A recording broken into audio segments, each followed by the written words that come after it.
But now a voice from a different view. It is Lisa Levine, and she is one of the people who rushed in to help. Not just one of them. She's an American nurse who is working on health care in England, and she was on the subway going to work, approaching the Edgware Road station when one of the bombs went off, and I had a chance to hear her perspective just a few minutes ago.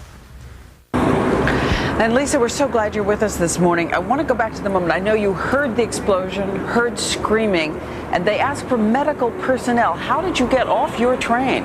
We actually had to go up one car ahead, and we tried to open the doors to get from our train over to the other train, but we couldn't get the doors open wide enough to get through. So there's a broken window on that car, so we climbed through that broken window and jumped from our train onto the other train where the doors had been blown off. What was the first thing you saw when you looked around you? There were several injured people and several dead people actually laying on the floor of the train. When you say injured, what kind of wounds were you seeing? There were a lot of broken bones, some compound fractures, lots of lacerations, and a lot of bleeding actually. But the people that had been on the train before I got there had done a really good job of tying off those people's wounds and making sure that they weren't bleeding profusely. The shock was starting to settle in to a lot of the people that were still alive. I know you go into action and show someone how to do CPR. Was it successful? It was not. Did you all have any makeshift supplies? What did you all do? I mean, anything to use as tourniquets? Anything to use?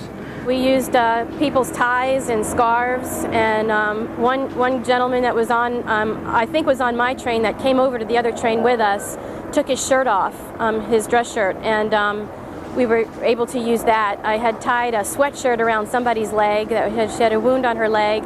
I tied a sweatshirt around that. There were scarves tied off on other people's injuries, and some ties and pieces of clothing. But that was the best we could do. I had nothing else. I had no gloves. I had no IV fluids. I had nothing. There's nothing for me to do except wait for the paramedics to get there. You actually saw, and I gather you were able to help, the two sisters. We've been following their stories here from Knoxville, Tennessee, Emily and Katie Benton. How did you find them? They were actually sitting on the floor of the train when I jumped over. They were the first two people there sitting on the train. And there was a gentleman that was kind of holding Emily up, kind of bracing her, and her sister Katie was sitting right next to her against the seat. Did you know right away they were American? Actually, the gentleman who was holding up Emily told me that her name was Emily and that she was from Tennessee and that her sister Katie was right with her. So I knew, and I went over and talked to both of them and told them that I was also from the U.S., and we had a little chat and made sure that they were both alert and awake and talking. So they seemed to be in pretty decent shape, although shock was definitely starting to set in for both of them. We're very grateful that you joined us this morning. Thank you, Diane. It's a pleasure to talk to you.